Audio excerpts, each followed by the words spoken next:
其實唔係幻想得咁戲劇性，其實係真係自己中意睇攝影書嘅。咁但係又發覺香港嘅市場其實做攝影書嘅出版社唔多，咁所以就不如試下自己做啲自己中意嘅書，睇下個效果會係點，純粹係咁樣嘅出發點嘅啫。其實我覺得嗰個時候係幾樂觀嘅，因為嗰陣時係開始大家會做好多唔同嘅創作啊，咁有啲人係自己做啦，又或者可能即係佢哋自己會自己做書啦，亦都會有啲揾出版社做啦。咁我就覺得啊，其實嗰陣時個創作氣氛其實都幾熱烈喎，咁所以就諗下可唔可以喺嗰個時候我都可以幫到啲做創作嘅人出書咁樣啦。其實嗰陣時係2014年嘅，咁我就上緊藝術家Rachel 佢一個攝影課程咁樣啦。咁跟住我哋嗰陣時就成班同學就一齊喺度傾啊，可唔可以做一啲同攝影有關嘅 project 咧？咁跟住其中就諗到關於自拍呢個題材，因為嗰陣時應該係香港自拍算係叫做啱啱流行之餘，亦都去咗一個高峰期，就係大家都好中意自拍影相擺上網啊，擺上 IG 咁樣嘅。咁所以我哋就諗啦啊，其實可唔可以用一個攝影藝術啲嘅角度去睇自拍呢件事，又或者未必一定要講到咁高深，而係到底香港人會點樣睇自拍呢一樣嘢咧？咁所以我哋就做咗一個叫100香港人自攝像嘅 project，搞咗個展覽同埋出咗我哋第一本書咁樣嘅。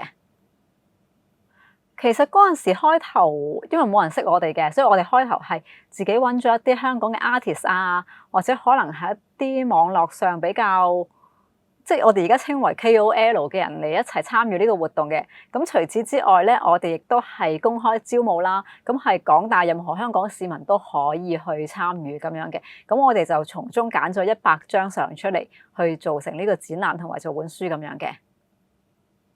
咁同埋即係見到大家交嘅相咧，其實個範圍係好闊㗎，有啲係可能關於佢自身嘅啦，有啲係可能佢對呢個城市嘅睇法又有啦，有啲又係佢對未來嘅展望又有，所以其實我覺得呢個 project 有趣嘅地方就係你會見到每人影一張自拍，其實佢哋諗嘅嘢係可以好唔同㗎咯。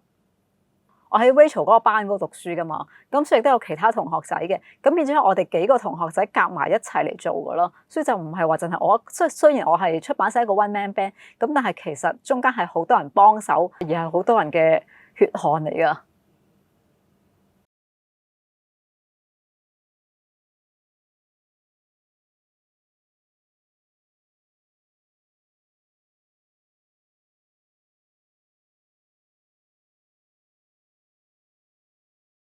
啊，數埋先，21、22、23、24、25、26、27、28、29、30、31、32、33、34、35啊，係35本嘅，係真係35本書，你真係數得非常正確啊你。啊，當然仲有2本未出嘅，計埋嗰2本就37本㗎，嗰2本。咁我首先講下呢一本先啦，呢一本叫做 Reform 嘅。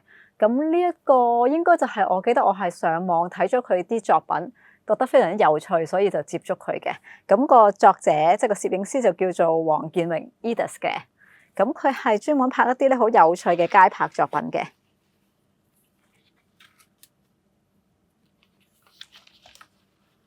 除咗喜歡佢嘅作品之外，點解我會揀佢咧？因為我覺得佢係一個好勤力嘅人啊！佢係一個非常之勤力嘅人嚟嘅，佢係有正職啦，要翻工嘅。咁但係佢好利用公餘嘅時間，即係例如可能 lunch hour 啊，或者翻工放工咧，佢都會特登抽一啲時間去影相咁樣嘅。同埋佢呢一種咁樣嘅勤力咧，係一直持續落去咯。係甚至去到而家，佢都依然係冇放棄過呢一個習慣嘅。咁所以我覺得係同佢合作係一件好開心嘅事咯。佢係對攝影呢一樣嘢好有熱情嘅，咁同埋你睇到佢啲相咧，有陣時我哋睇攝影作品咧，就係可以睇到一個人佢係一個點樣性格嘅人。你見到佢啲相咧係好有趣、好開心噶，所以其實佢自己個人都係咁樣。即係佢都係有少少沉默寡言，但係你同佢溝通嘅過程，你會覺得佢係一個好幽默啊，同埋一個好正面正能量嘅人。咁所以我會覺得睇佢啲相亦都感覺到好開心嘅事。咁所以我都好希望可以同佢合作做到一本書出嚟咁樣嘅。呢個印咗500本嘅呢個，其實好多時例如呢啲我哋印咗200本添㗎咋，係啊，咁所以就冇話係最少印幾多本嘅，咁但係你亦都要明白，你印200本個價錢同你印500本個價錢其實可能唔係爭好遠咯。呢個就係我哋編輯裏邊好多時要留意嘅地方，即係所以我會話做一個攝影書嘅編輯，大家唔好諗到咁浪漫。其實我哋係一個好實際嘅執行者，點樣係一嚿有限嘅金錢，可以將一個藝術家佢嘅作品係最好咁樣表達出嚟咧？呢個就係我哋工作最主要嘅嘢啦。點樣可以錢係得咁多嘅啫？咁但係我唔可以為咗錢而破壞佢成個創作㗎嘛？點樣先可以將佢嘅創作表達得最好？佢要講嘅嘢都可以傳遞到出嚟咧。呢個就係我哋最關鍵嘅地方啦。我自己覺得每間印刷廠都有佢擅長嘅嘢嘅。咁例如可能 A 嗰間佢啲色係會比較準確少少嘅，咁 B 嗰間可能佢個價錢平啲啦，又或者 C 嗰間佢可能玩一啲技巧上嘅嘢係做得好啲嘅。咁所以我就真係每次因應嗰輯作品嚟選擇用咩印刷廠，所以設計師都係㗎嘛。我哋唔會話永遠用同一個設計師嘅，因為你都明白大家個唔同設計師佢哋個風格都係會唔同嘅，有啲係可能做得華麗少少嘅，有啲佢係簡潔，但係佢係好有力量嘅。咁我哋都會因應返唔同嘅攝影作品而去選擇咯。因為我希望係每個攝影師佢嘅作品都係可以出到嚟係屬於佢自己嘅嘢嚟嘅，而唔係話我全部要一個罐頭將所有相排到一樣。我唔希望係咁樣咯，而係真係可以好好表達到每個攝影師佢哋自己嗰個好用心做出嚟嘅攝影作品。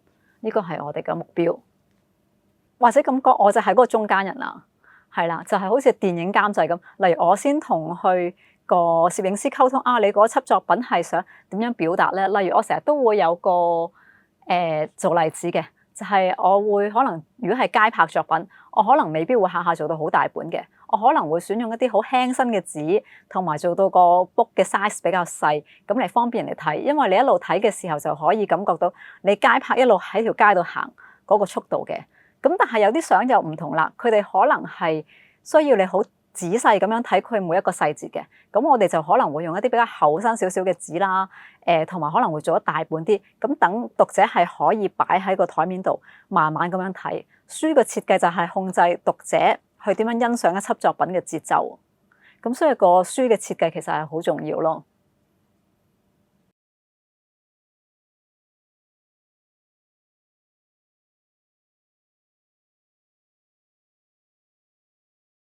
仲有呢本書我都係好想講一講嘅，咁呢個叫做香港抽象遊戲地景啦。咁佢同我平時嗰啲攝影書，大家可能會發覺有少少唔同嘅，因為個作者佢唔係一個藝術家或者攝影師，佢係一個做研究嘅人嚟嘅。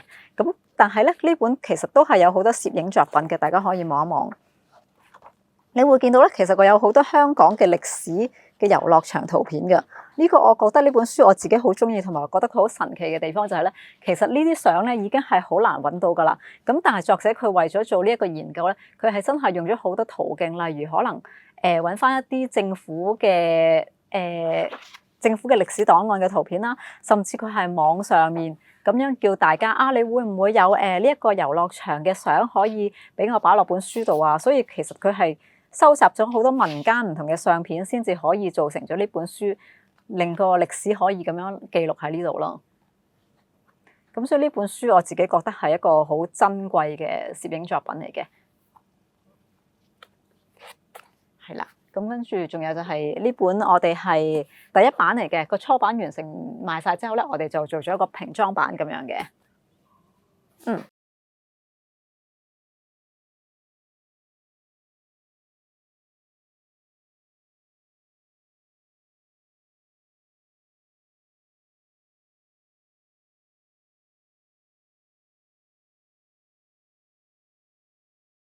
呢個係佢揾我哋嘅，係啊。跟住你見到亦都有我哋除咗係裏邊好多攝影作品之外啦，亦都揾咗個藝術家幫我哋畫咗個地圖咁樣嘅，幾有趣我覺得呢個。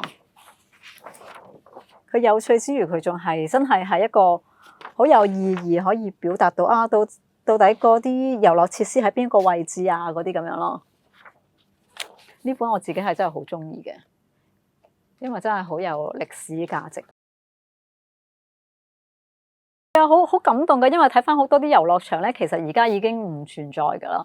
咁所以就咧，只能夠喺呢啲相片裏邊睇翻啊，到當時啊，原來石梨遊樂場係咁樣樣嘅。咁所以啲圖片係好珍貴咯。咁你見到我哋呢次嘅設計咧，其實都係玩咗好多啲花巧咁樣樣嘅。呢本書仔啦，佢就主要係文字啦，就可以拆開嚟嘅。而另一本大書咧，就係全部都係相片。咁大張啲，等大家可以睇清楚嘅。咁但係跟住我哋完成晒，即係賣晒第一版之後咧，亦都有讀者反映就係啊，咁大本我好難 keep 啊。咁所以我哋後尾咧先至做咗一個平裝版，係方便大家可以收藏咁樣睇嘅。咁大家又可以搭車睇啊，帶出街，咁呢個就會輕鬆一啲咯。係啊，所以我唔會話固定，所以我亦都有啲書係揾台灣嘅設計師又有啦，香港嘅又有啦，澳門嘅都有啦。我哋會嘗試同唔同嘅設計師去合作。總之就係佢係可以好好咁表達到本書嘅內容，同嗰啲攝影作品，我哋就會咁樣去做咯。我又覺得係真係有分別嘅，即係 book designer 其實係一個專業嚟嘅。點解咧？因為你做一本書，除咗你要設計得佢靚之外咧，其實係好多細節要留意嘅，即係啲出血位啊。啲相例如可能夾正喺中間要點樣處理啊，其實係好專業嘅技術嚟嘅咯。咁所以我亦都同意話，而家呢個年代大家揾設計師係可能做書嘅話，就揾翻係專做書嘅設計師咧，其實係會比較好嘅。專業係真係需要大家尊重同埋認真對待㗎。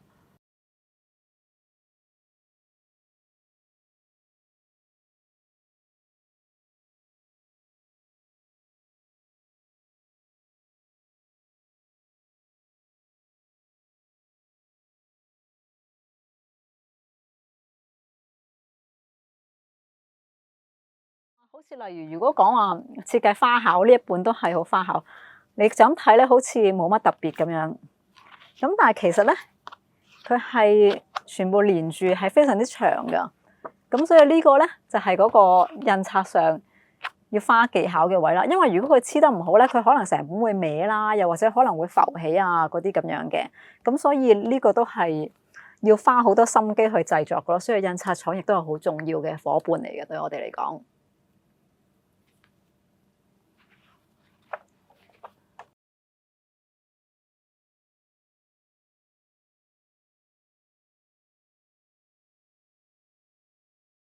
好，咁呢個我諗大家都可能會認識嘅就係 Vincent Yu 余偉健，佢係一位香港嘅攝影記者啦。咁佢呢本書咧，其實 HKG 咧，佢大約喺20年前度咧已經出過一本噶啦。咁呢個咧係我哋叫做再呢個20週年紀念版嚟嘅。咁除咗啲舊相之外咧，佢都加插一啲新相，但主要咧都係記錄喺97前後嘅一啲作品咁樣樣咯。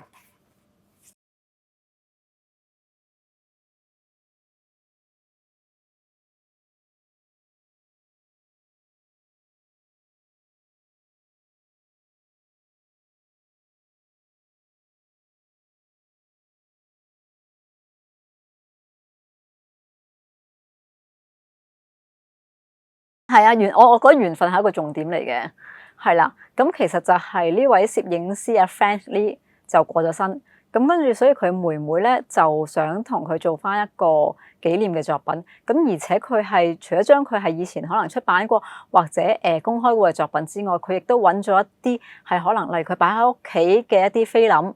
咁樣重新 scan 翻出嚟嘅，咁所以有好多係之前係未出過街、未公開過嘅攝影作品咁樣嘅。咁呢個我自己會覺得就係一個對佢生前創作嘅一個記錄作品嚟嘅。咁同埋而且就係嗰本書，亦都係好反映咗係90年代澳門嘅一個社會面貌啦。因為其實即係唔止香港，澳門都係嘅。以前同而家其實經歷咗嘅時日，你話好多唔係，但係個變化都幾大下嘅。咁所以變咗我哋而家再睇翻呢一啲歷史相片，亦都會覺得啊，就可以睇到原來以前個社會面貌係咁樣樣嘅。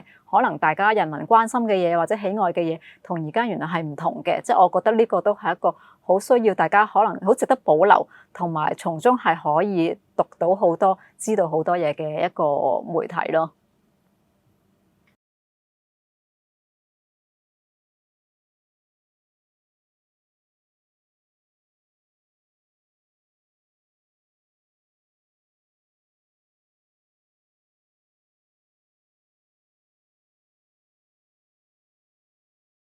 咁但係我會講到底係咩情況之下你需要出一本書咧？呢個係你就要考慮你自己嘅作品想點樣去表達啦。我成日都話，而家呢個年代最主要表達作品嘅途徑有幾個啦，可能就係例如我擺上網、擺上 IG 啊或者 Facebook 啊嗰啲咁。第二個就係做展覽，第三個就係做書。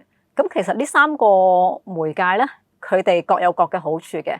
咁就係例如可能你擺上網，咁就最容易接觸到多啲人。但係佢唔好處就係其實可能大家每個人睇你張作品，只係可能睇咗1秒鐘就已經係飛走咗，已經唔記得咗啦。咁展覽其實個情況有少少類似，但係有啲唔同，就係佢係可能會比人哋更加認真去欣賞嘅。咁但係佢都有個唔好處，就係佢唔可以收藏，即係我可能大家呢個展覽做咗2個月，2個月之後佢就已經唔存在，只會存在喺大家個腦海裏邊嘅啫。咁書就係唯一一樣叫做可以係一直 keep 落去，甚至可能例如可能擺10年、20年咁樣變成一個歷史記錄咁樣咯。咁所以我就係會覺得，到底你啲想點樣去發表咧？就你要諗下，到底你自己係想點樣對待呢個作品，同埋唔係所有作品都適合做書嘅。我會覺得，尤其是係例如可能書係好重要，就係你成本要有一個串連性，所以你可能我係一個系列，即係成本書係同一個題材、同一個系列咁樣去做咧，其實就會好適合嘅。但係如果你話我真係可能係唔係嘅，可能我每種類型嘅相都係幾張嘅，咁我就會覺得其實真係擺翻上網咧係一個比較適合嘅媒介嘅。咁但係書咧就去控制個作者到底我要睇快定係睇慢啊。好似就係例如你細本書可能好輕嘅，咁就可以控制到個節奏，佢可能好短時間已經睇晒你嘅成本書啦。咁但係如果你做到好大本，又可能俾人慢慢欣賞，亦都可能會控制咗佢哋唔同嘅閱讀時間，同埋書就係可以 keep 得耐。例如我可能今日擺咗上書架，但係我可能1個月之後我可以攞翻出嚟再睇都得嘅。咁所以其實係唔同嘅表達同埋閱讀方式嚟㗎咯，全部都係。做出版真係好辛苦，係非常辛苦。咁但係我自己就冇一個好特別嘅計劃啊，就會我要繼續做多幾多年，或者例如我會唔會而家結業，我係唔會咁樣諗嘅。我係一個比較相信緣分嘅人，即係我覺得命運會帶住我去行咯。即係如果我覺得有合適嘅書，我就會繼續做。可能到有一日，我覺得其實大家已經唔再需要我出版社啦，咁嘅時候我就會完咗佢。我係相信個天會話俾我聽應該點樣去行咯。其實點解會出咗一間公嘅出版社咧？咁就係我 Brownie 係一直都係主要出攝影同埋藝術書嘅類別嘅。咁而係我做到咁上下，咁亦都開始有一啲可能文字書，我自己會覺得我都有興趣想做喎。咁但係我又覺得將文字書擺埋入去 Brownie 呢條 line，又好似有啲違和。咁所以變咗我就會開多咗另一間，就主要係做一啲文字書嘅工作咁樣嘅。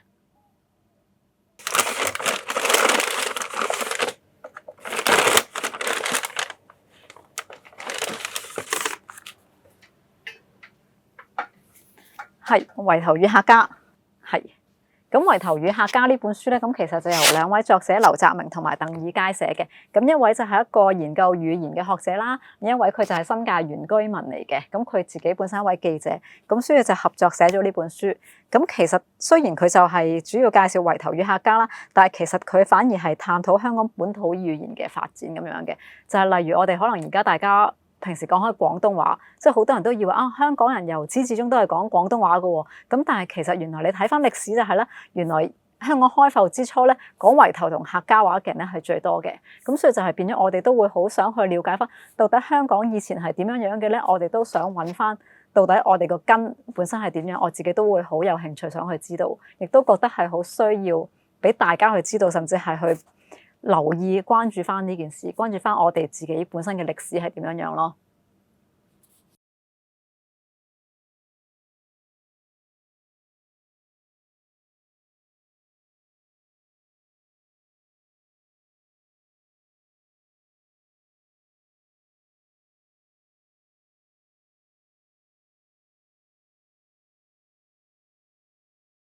講冇得救，不如大家可唔可以諗下用你自己嘅專業，或者你用你嘅能力可以去做到啲乜嘢嘢咧？呢個先至係我覺得我哋香港人呢一刻應該要做嘅嘢咯。亦都點解我可能會出啲同香港歷史有關嘅書或者咁，就係呢個就係我自己可以做到嘅嘢。我覺得呢個先至係我哋大家當下可以去嘗試嘅。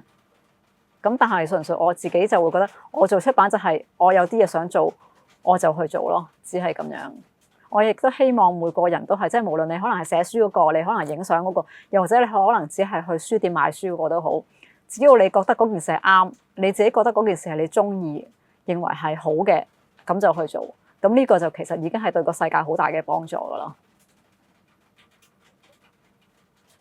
係啊，冇錯啊。一條龍服務啱。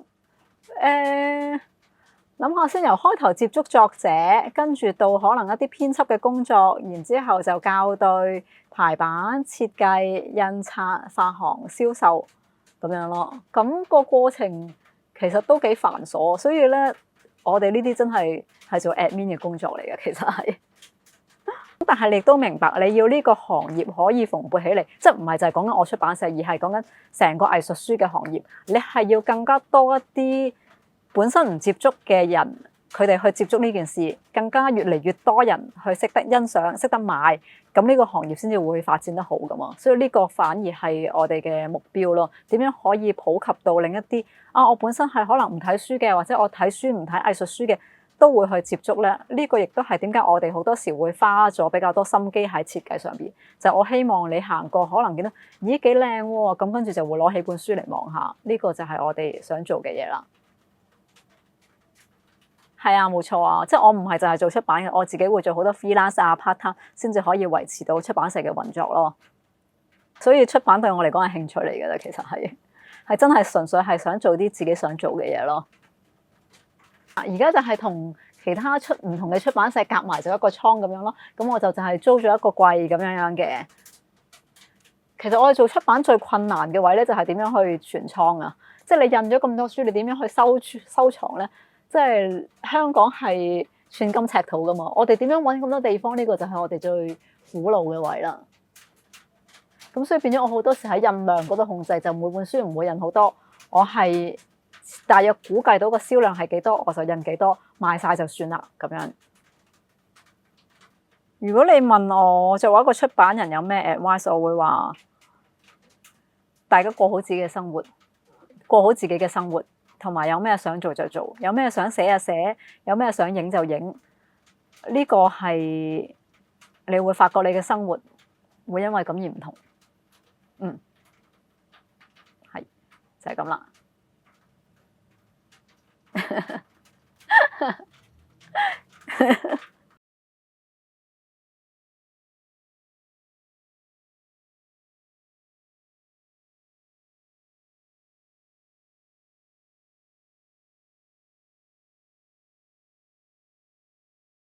你影相真係純粹課興趣嘅啫，唔見得人。我小學開始影相噶啦，小學我嗰陣時係用一部 Rolex 嘅，係爸爸俾我嘅。我真係小學嘅時候咧，學校旅行嘅時候，我已經拎住部相機四圍影噶啦。係啊。